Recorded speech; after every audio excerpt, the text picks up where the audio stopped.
ঘন জঙ্গলের মাঝে দাঁড়িয়ে আছে এক পুরনো ঔপনিবেশিক বাংলো। বছরের পর বছর পরিত্যক্ত, অথচ মাঝে মাঝে শোনা যায় জানালা বন্ধ হওয়ার শব্দ। স্থানীয়দের বিশ্বাস, সূর্য ডোবার পর এই বাংলোর চারপাশে ছায়ারা ঘুরে বেড়ায়।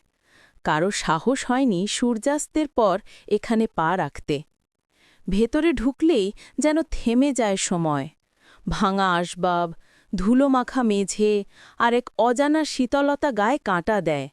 অনেকে দাবি করেছেন এখানে নাকি মাঝরাতে দেখা মেলে এক সাদা পোশাকের নারীকে। চোখ দুটো জলজলে, আর হাঁটার শব্দ ছাড়া কিছুই শোনা যায় না। বাংলোর পেছনে রয়েছে এক অজানা সমাধি।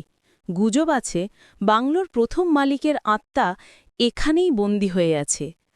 আজও এই বাংলো রহস্যে ঘেরা, আর যারা এর ভেতরে ঢোকার সাহস করে তারা তারা আর কখনো আগের মতো ফিরে আসে না।